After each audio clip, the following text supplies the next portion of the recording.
السلام علیکم ورحمۃ اللہ وبرکاتہ۔ کیسے آپ سب لوگ؟ آج کے پارہ میں لگی ہوئی ہم لوگوں نے بہت ساری، آپ نے اگر غور سے سنا ہے تو آپ نے کچھ چیزیں دیکھی ہوں گی، کچھ اقوام کے قصے آج آئے تھے، قوم لوط اور قوم عاد کے بارے میں ورڈ نے ذکر کیا۔ پھر بہت انٹرسٹنگ سورہ آپ نے پڑھی، سورہ النحل، جس میں اللہ تعالیٰ کی بہت ساری نشانیوں کا ذکر آیا۔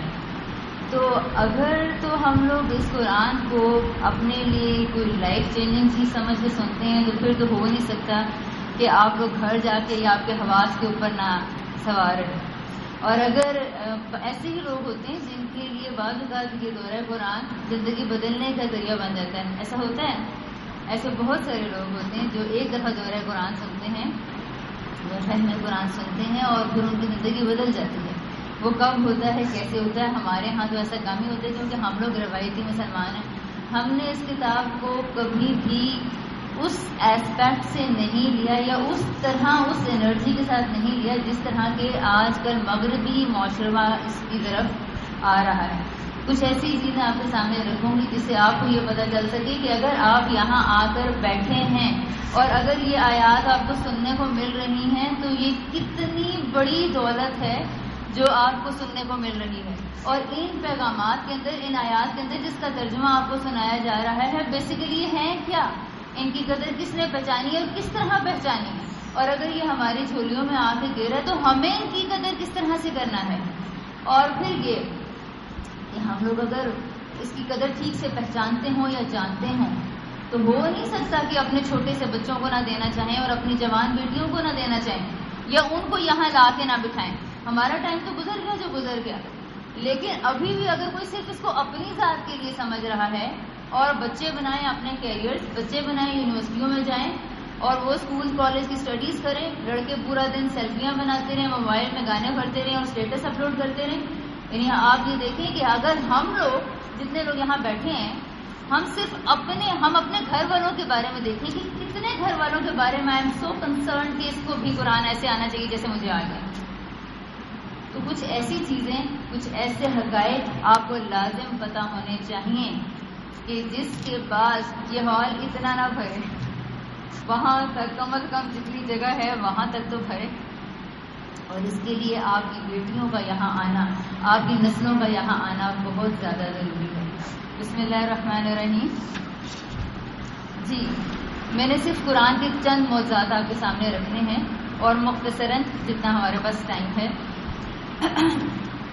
قرآن کے جو موضوعات کے بارے میں آپ سے لوگ اچھی طرح جانتے ہوں گے، اگر میں آپ لوگوں سے پوچھوں تو بہت سارے لوگ ہمیں یہ بتائیں گے چینی پہ محمد لکھا ہوا آ جاتا ہے جب ہم لوگ یہ قرآن پڑھتے ہیں، اور کھیر کے اوپر کچھ لکھا ہوا آ جاتا ہے، تو وہ موضوعات تو رکھیے ایک طرف۔ ہم ان موضوعات کی بات کرتے ہیں جو قرآن پاک 1400 صدیوں کے بعد بھی یہ کتاب کیسے زندہ و جاوید کتاب ہے، جس کا حرف بول کے کہہ رہا ہے کہ اگر کوئی، اللہ تعالیٰ نے کہا نا، اگر کوئی انسان اس جیسی 10 آیتیں، 5 آیتیں، پھر اللہ تعالیٰ کہتے ہیں کوئی ایک ہی آیت اس جیسی لا سکتے ہو تو لاؤ۔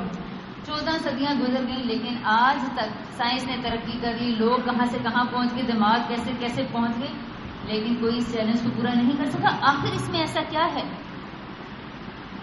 آپ کو کیا لگتا ہے کیوں یہ کوئی چیلنج نہیں پورا کر سکتا؟ یہ اللہ تعالیٰ کا کلام ہے، پھر اس جیسی نقل نہیں ماری جا سکتی، کیوں؟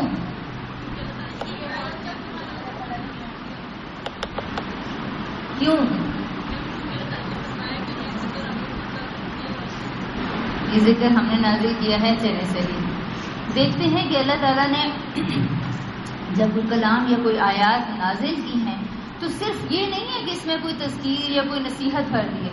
نصیحت بھرا پیغام تو بہت سارا مل سکتا ہے۔ دنیا میں مشہور لوگ آئے، انہوں نے بہت سارے لٹریچر لکھے، لیکن 100 سال سے اوپر کسی کا لٹریچر باقی نہیں رہا۔ لیکن یہ کتاب، جیسے میں نے پچھلی دفعہ بھی کہا تھا، اس کا ہر کھول کے کہہ رہا ہے کہ یہ زندہ و جاوید کتاب ہے۔ کچھ سائنسی موضوعات ہو سکتے ہیں، کچھ تاریخی ہسٹوریکل فیکٹس ہو سکتے ہیں، کچھ اس کے علاوہ اس کی لنگوسٹک میریکلز کی ہم نے بات کی تھی۔ سائنسی انکشافات پہ سب سے پہلے بات کرتے ہیں کہ مغربی معاشرے کو ہمیں اللہ تعالیٰ نے جو بھی سورہ نحل ابھی آپ نے سنی ہے نا، اگر آپ گھر جا کے ذرا عربی کے ساتھ اس کا مطالعہ کریں تو آپ یہ دیکھیں گے کہ ہر آیت کے آخر میں آ رہا ہے افلا یتذکرون، افلا تعقلون، افلا یتدبرون. تم غور و فکر نہیں کرتے، تم دیکھتے نہیں ہو، تدبر نہیں کرتے. یہ صرف سننے کی کتاب نہیں تھی، اس کے بعد تدبر کرنا، غور و فکر کرنا، عقل سے کام لینا اور تصویر کائنات کرنا بہت زیادہ ضروری تھا. یہ اس کتاب کا مقصد ہے کہ اللہ تعالیٰ کہتے ہیں ہم نے آیات کھول کھول کے تمہارے سامنے بیان کیے تاکہ تم تدبر کرو، تاکہ تم غور و فکر کرو. اور یہ تحقیق آج بایو پڑھنے والے، میڈیکل، انجینئرنگ، سائنس سارے پڑھنے والے تدبر کی اپنے ہی کورسز میں کہاں تدبر کر رہے ہیں، وہ بھی اس کیفیت سے محروم ہیں.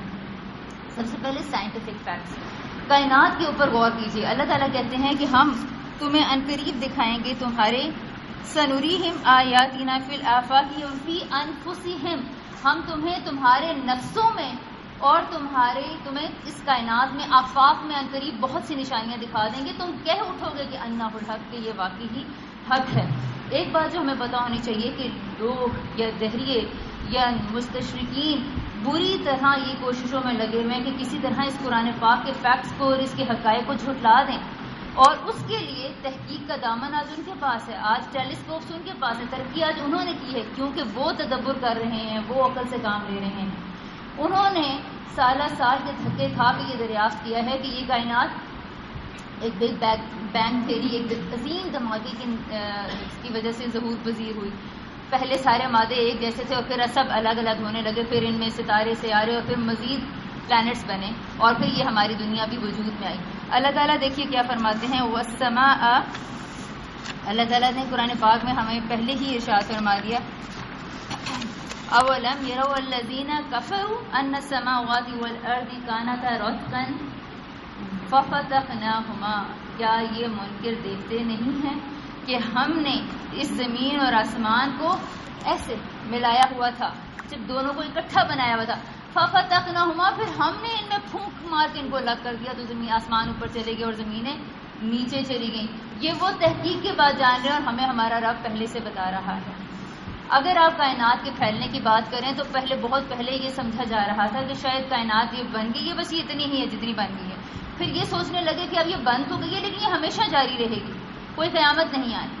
لیکن قرآن پاک کے جوابات تو ایک طرف، آخر آہستہ آہستہ انہوں نے اس کائنات کے نظام سے، اس کے چلنے سے خود یہ جانا کہ نہیں، جس کا اختتام ہوا ہے، جس کا آغاز ہوا ہے، اس کا اختتام بھی ہونے جا رہا ہے یا ہو جائے گا.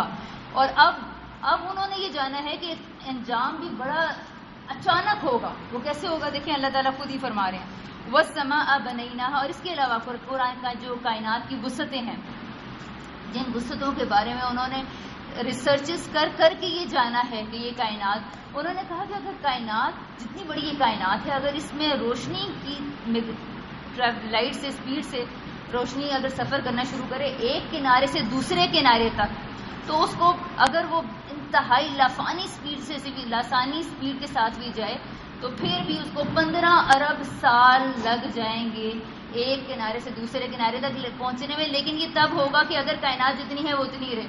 اللہ کی شان دیکھیں، اللہ تعالیٰ کیا فرماتے ہیں، وَالسَّمَاءَ بَنَيْنَاهَا بِأَيْدٍ وَإِنَّا لَمُوسِعُونَ، یہ کائنات ہم نے اپنی طاقت سے، زور بازو سے بنائی ہے اور ہم اس کو وسعت دیتے چلے جا رہے ہیں. اب جا کے ناسا کی تحقیقات یہ بتا رہی ہیں کہ کائنات میں جو گلیکسیز ہیں وہ ایک دوسرے سے دور ہٹ رہی ہیں، یعنی یہ کائنات جو موجودہ کائنات ہے یہ اس سے بھی پھیلتی چلی جا رہی ہے. یہ سارے دھکے کھا کے جب وہ لوگ قرآن کی طرف آتے ہیں تو قرآن پہلے سے زندہ ہو جا گئی کتاب ہے جو 1400 سال پہلے ان انکشافات کو جان چکا ہے، بیان کر چکا ہے. لیکن ہمیں ان حقائق کی قدر کہاں ہے؟ وہ لوگ جن کے پاس رب نہیں ہے، جن کے پاس یہ کلام نہیں ہے، وہ تو تحقیق کے گھوڑے دوڑاتے رہے اور پھر اس کے بعد ٹکریں کھاتے رہے، اندھیروں میں بھٹک رہے، اور ہم جو روشنیوں کے بیچ میں بس رہے ہیں ہم اس کی قدر نہ جانیں، اس لیے کہ ہمیں غور و فکر کرنے کی ضرورت ہی نہیں ہے. ہم نے بس اس کو رکھا ہوا ہے نوکری کے لیے، رخصتی کے لیے اور علاجوں کے لیے اور تعویذوں کے لیے. ہمیں اس کی ضرورت ہی نہیں محسوس ہوتی کہ ہم نے بھی کوئی اس پہ تدبر کرنا ہے. جب تدبر کریں گے ایک لمحے کا غور و فکر سالوں کی عبادت سے بہتر ہے. لیکن ہمارے ہاں نوافل کی تعداد اور ختم قرآن کی تعداد جتنی زیادہ ہو جائے ہم لوگ اسی کو سکسیس سمجھتے ہیں. لیکن یہ ضروری نہیں ہے. کبھی اپنے بچوں کے ساتھ جا کے ڈسکس کریں کہ کیا ہے یہ کلام اور کیا بتا رہا ہے. دن اور رات کے بارے میں یہ کہا جاتا تھا. بہت عرصے تک لوگ سفر نہیں جایا کرتے تھے. وہ سمجھتے تھے کہ زمین چپٹی ہے اور اگر ہم جائیں گے تو اس کے کناروں سے گر جائیں گے. لیکن 1955 میں فرانسس نے جب زمین کے گرد سمندری چکر مکمل کیا تو اس نے یہ جانا کہ زمین گول ہے اور یہ چپٹی نہیں ہے. اللہ تعالیٰ قرآن پاک میں ارشاد فرماتے ہیں یکبر اللیل علی النہار یکبر النہار علی اللیل. ہم رات کو دن پہ اور دن کو رات پہ لپیٹ دیتے ہیں اور یہ تبھی ہو سکتا ہے جب کہ زمین گول ہو. اس کے علاوہ اللہ تعالیٰ زمین کی ساخت کے بارے میں کہتے ہیں والارض وما دحاها. اس زمین کو ہم نے دحاها کہتے ہیں شتر مرغ کے انڈے, اور شتر مرغ کا انڈا بیضوی شکل میں ہوتا ہے, یعنی زمین کے کنارے قربی ہیں. ایک ایک ورڈ قرآن پاک کا آپ کو بڑی سائنسی تحقیقات کو سمیٹ کے لفظوں میں بیان کر دیتا ہے. یہ قرآن پاک کا اعجاز ہے, یہ قرآن پاک کے معجزات ہیں. دن اور رات اگر زمین چپٹی ہوتی تو اچانک سے دن آ جاتا, اچانک سے رات آتی. سورج یوں آ رہا ہے نا, اور اگر یوں زمین ہوتی تو ایک دم سے رات ایک دم سے دن آ جاتا. لیکن زمین کی ساخت یہ اللہ تعالیٰ کے الفاظ یہ بتا رہے ہیں کہ نہیں, دن اور رات اس طرح آتے ہیں, بتدریج آتے ہیں, ایک دوسرے کے اوپر آتے ہیں, چڑھتے چلے جاتے ہیں. واٹر سائیکل کی بات کریں سورہ نور میں پرسوں آپ انشاءاللہ سنیں گے بہت ساری ایسی سائنسی چیزیں کہ اللہ تعالیٰ کہتے ہیں کس طرح ہم سمندروں سے بادل سے ہوائیں پانی اٹھاتے ہیں, وہ اوپر جاتی ہیں اور پھر وہ ان کو چھوٹے چھوٹے ٹکڑوں کو ملاتے ہیں, پھر وہ مل جاتے ہیں, پھر وہ بادل بنتے ہیں, پھر ان کو جب پریس کیا جاتا ہے تو ان میں سے قطرے نکلنے لگتے ہیں اور آپ کو واٹر سائیکل پوری وہاں پر ایکسپلین کی بھی مل جائے گی. پہلے بہت تحقیقات کے بعد یہ پتہ چلا کہ پانی کیا اہمیت رکھتا ہے سیل کے لیے. اب ہمیں تحقیقات بتا رہی ہیں کہ ہر سیل کا جو بیسک فیکٹر سائٹوپلازم ہے 80% کنسسٹ آف واٹر. اور اللہ تعالیٰ کیا فرماتے ہیں وَجَعَلْنَا مِنَ الْمَاءِ كُلِّ شَيْءٍ حَيٍّ. ہم نے ہر زندہ چیز کو پانی سے پیدا کیا ہے. افلا یؤمنون, کیا تم ایمان نہیں لاؤ؟ یہ اللہ تعالیٰ کیوں کہہ رہے ہیں؟ تاکہ آپ سوچیں تو صحیح کہ کن چیزوں کو دریافت کر کے آپ کے سامنے رکھ دیا گیا اور دوسری طرف اللہ تعالیٰ آپ کے سامنے وہ باتیں سچ سے بیان کر دیتے ہیں.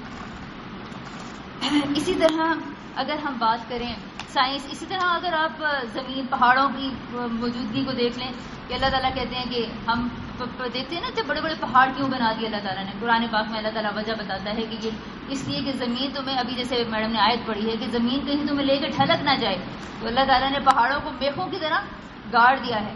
اب جب یہ ساری باتیں پتہ چل رہی ہیں ہمارے سامنے آ رہی ہیں, لیکن قرآن پاک یہاں بتا چکا ہوتا ہے, سب سے پہلے بتا چکا ہوتا ہے.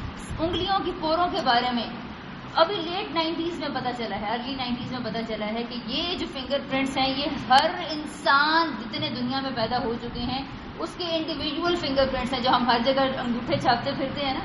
اللہ تعالیٰ نے کیا ارشاد فرمایا ہے اس کے بارے میں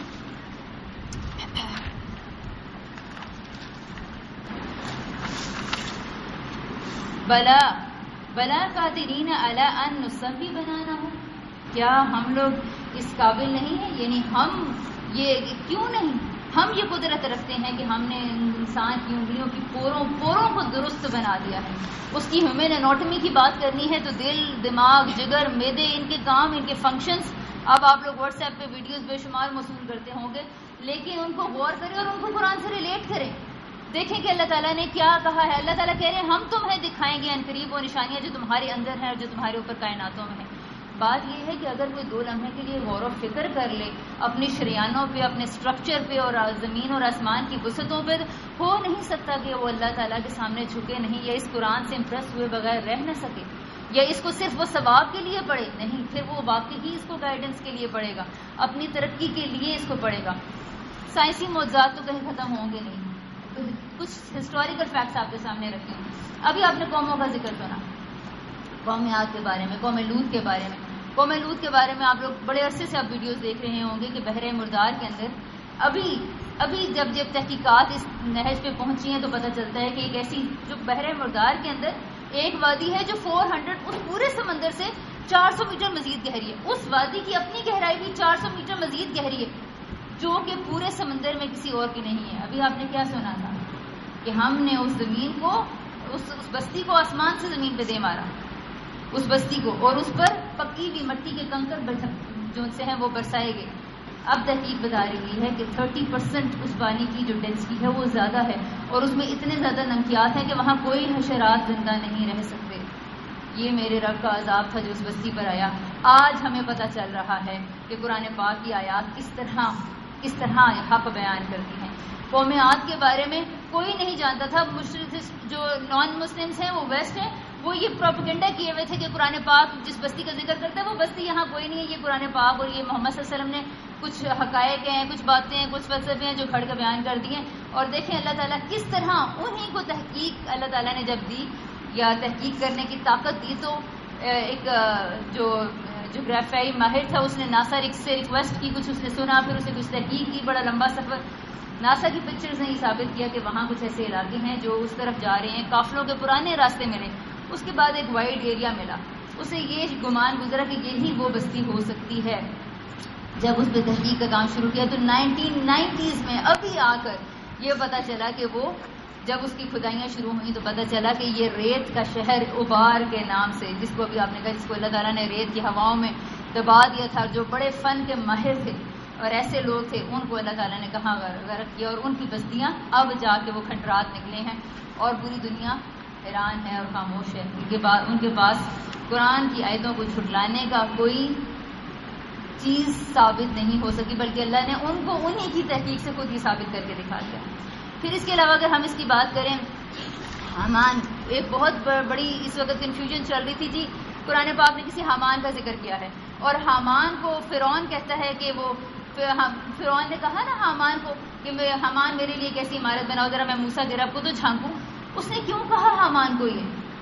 تو انہوں نے کہا کہ یہ جو میں نے جیسے بھی آپ کو بتایا کہ ویسٹ نے تو یہ پروپیگنڈا کر رکھا ہے کہ کسی طرح اس قرآن کو گڈ مڈ کریں اور ثابت کر دیں کہ یہ اللہ کا کلام نہیں ہے، الہامی کتاب نہیں ہے، یہ محمد صلی اللہ علیہ وسلم کی کچھ سنی سنائی باتیں ہیں اور انہوں نے کچھ چیزوں کو بیان کر دیا. تو انہوں نے کہا کہ پہلی بات یہ تھی کہ کسی بائبل میں تو حامان کا ذکر ہی نہیں ہے، کسی حامان کا ذکر نہیں ہے. دوسرا یہ کہ اگر کسی حامان کا ذکر آیا بھی ہے تو وہ کسی دوسری تاریخ کے تحت اس بندے کا ذکر آیا. لیکن اللہ تعالیٰ نے پھر وہی کام کیا. اس کلام کو لوگوں کو ثابت کرنے کے لیے تحقیق جب کی گئی تو ان کو ہی ان کے سامنے وہ خود ان کو شرمندہ ہونا پڑا. کہتے ہیں کہ ایجپشین تاریخ کو جب کھنگالا گیا اور اس نے جا کے اس کے اوپر ریسرچ کی تو پتہ چلا کہ فرعون کی کورٹ کی جو لوگوں کے نام سے جب ان کو نریٹ کیا گیا یا ڈی کوڈ کیا گیا اس لینگویج کو، تو وہاں پر چیف آرکیٹیکٹ کے نام سے جس بندے کا نام لکھا ہوا تھا دیٹ واز حامان. اور ہمارا رب ہمیں قرآن پاک میں بتا رہا ہے کہ فرعون نے حامان کو کہا تھا کہ میرے لیے ایک ایسا محل بنا. وہ کسی میرے اور آپ جیسے کو تو نہیں کہہ سکتا تھا نا، کسی انجینئر، کسی آرکیٹیکٹ کو ہی اس نے کہنا تھا نا. اب یہ بات جا کے ہسٹوریکل فیکٹس ایسے بات آ گئی. جودی کے پہاڑ پہ جو نوح علیہ السلام کی کشتی دریافت ہوئی اس کو کس طرح سے ڈڈمٹ کرنے کی کوشش کی گئی. پھر اسی طرح آپ نے اور مزید کچھ چیزیں ایسی سنی ہوں گی. پھر آ جائیں آپ اس کی لنگوسٹک فیکٹس کی طرف، میریکلس کی طرف. زبان دانی کے معجزات کہیں ختم نہیں ہوتے. میسج کی ہم کیا بات کریں؟ اگر آپ صرف یہ دیکھیں کہ قرآن پاک اگر کسی بندے کا کلام ہوتا تو، بلکہ میں اس کے ایک فیکٹس پڑھ رہی، اس کی میریکلس پڑھ رہی تھی کہ جو ایک انگلش لٹریچر میں ایک چیز ہوتی ہے پیلنڈروم، مطلب یہ کہ جو شروع سے اور آخر تک لفظ کو ایک جیسا پڑھا جا سکتا ہے. جیسے کہ ریس کار ورڈ ہے باب، BOB، آخر سے شروع سے ایک، جیسے ہم اردو میں بچپن میں کہا کرتے تھے کہ ایسا ورڈ بتاؤ، تبت اور ایشیا، جو شروع سے آخر تک ایک جیسے پڑھے جاتے ہیں. انہوں نے کہا کہ یہ محمد صلی اللہ علیہ وسلم کا کلام ہے تو آپ ذرا اس پہ غور و فکر کریں، اس پہ تدبر کریں کہ کیا اگر کوئی انسان ایسے جملے یا ایسے لفظ بنانے کے لیے بیٹھے گا تو وہ زیادہ سے زیادہ لفظ بنائے گا اور وہ اسپیلنگ جوڑے گا. آپ یہ دیکھیں کہ ایک قرآن پاک کا ایک جملہ ہے، وَرَبَّكَ فَكَبِّرْ، رَبَّكَ را با با کاف، فکبر میں را با با کاف، جو شروع سے ترتیب ہے وہی آخر سے ترتیب ہے، جو ادھر سے چل رہا ہے وہی ادھر سے چل رہا ہے. آپ یہاں سے پڑھیں، آپ وہاں سے پڑھیں، اور اس کے بعد اس کا میسج نہ خراب ہو. یہ ورڈ نہیں ہے، یہ پورا سینٹینس ہے. اور اپنے رب ہی کی بڑائی بیان کرو. وَرَبَّكَ فَكَبِّرْ، شروع اور آخر سے ایک جیسا پڑھا جا سکتا ہے. کُلٌّ فِي فَلَكٍ، شروع سے پڑھیں اور آخر سے پڑھیں، ایک جیسا پڑھا جا سکتا ہے. اس کی زبان دانی کے معجزات اگر لیں گے تو وہ ختم نہیں ہوں گے، سائنسی لیں گے تو وہ نہیں ختم ہوں گے، روحانی لیں گے تو وہ نہیں ختم ہوں گے. آپ لوگ خود ابھی آج کل یوٹیوب پہ دیکھ رہے ہوں گے کہ سورہ رحمان کی تلاوت اتنی دفعہ سننے سے ایسے شفا نصیب ہوئی، سورہ البقرہ کی تلاوت سننے سے یہ شفا نصیب ہوئی. ان کا تو ہم یا آپ سب لوگ منہ بول کے کہتے ہیں جی دلوں کو سکون ملتا ہے، جس کو نہیں سمجھ میں آتی اس کو بھی ملتا ہے. یہ ساری باتیں تدبر سے پتہ چلتی ہیں. اور اللہ تعالیٰ قرآن پاک میں جگہ جگہ کہہ رہے ہیں اولم یتفکروا فی انفسہم، اور اگر تم لوگ تدبر نہیں کرتے، افلا یتدبرون القرآن، تم لوگ قرآن پہ تدبر نہیں کرتے ہو، ام علی قلوب اقفالها، کیا تمہارے دلوں پہ تالے پڑ گئے؟ دیکھیں اللہ تعالیٰ جو میسج دے رہے ہیں ہمیں اس پہ غور کرنا ہے. سنیے بہت اچھی بات ہے لیکن جا کے بچوں تک پہنچ جائیے. یہ تدبر کی کتاب ہے, اس پر عمل کرنا ہے. اور اپنی بیٹیوں کو یہاں لا کے بٹھائیں, اپنے بچوں کے ہاتھوں میں قرآن پکڑائیں. یہ نہیں کب تک ہم صرف گیجٹس اور لیپ ٹاپس دے کے ان کو خراب کرتے رہیں گے. جب ان کے ہاتھوں میں قرآن آ جائے گا تو مسائل سارے حل ہونے شروع ہو جائیں گے. ورنہ ہمارے پائنیئر آف جو سائنٹسٹ ہیں وہ کہتے ہیں کہ لوگوں کچھ کر لو. اگر یہ علم تم اس علم کے لیے نہیں جاگے جو قرآن نے بیان کر دیا ہے تمہارے اور تمہارے نفسوں کے بارے میں اور آفاق کے بارے میں, ایسا نہ ہو کہ مغرب وہ سارا علم لے جائے اور اپنے ٹھپے لگا لگا کے بیان کرتے رہے. اور اگر ایسا ہوتا رہا تو پھر ذلت اور رسوائی ہمارے مقدر میں رہے گی. اور اگر ہمیں کامیابی حاصل کرنا ہے تو ہمیں جاگنا ہوگا. اب اگر آپ کو یہ کہا جائے کہ اس کے حرف پہ 10 نیکیاں ہیں تو بات سمجھ میں آتی ہے کیوں اللہ تعالیٰ نے نبی پاک نے کہا ہے کہ وہ شخص قابل رشک ہے جس کو عطا اللہ الکتاب, جس کو قرآن کتاب دی گئی, قرآن دیا گیا اور وہ اس کے ساتھ کھڑا ہوا, اس کے ساتھ عمل کرنے کے لیے کھڑا ہوا اور اس کی تلاوت کرا. تو تلاوت کا مطلب ہے غور و فکر کرنا. آپ سب لوگ تدبر اور تفکر کے ساتھ اس کے میسج کو سمجھنے کی کوشش کریں اور دوسروں تک پہنچانے کی کوشش کریں. اور کل کوشش کریں کہ یہاں اپنے ساتھ 2 مہمانوں کو اضافی لے کر آئیں تاکہ وہ بھی قرآن کے معجزات سے فائدہ اٹھائیں اور اس کی زندگیوں میں صحیح برکت کو حاصل کر سکیں. سبحانک اللہم و بحمدک نشہد ان لا الہ الا انت نستغفرک و نتوب الیک. والسلام علیکم ورحمۃ اللہ.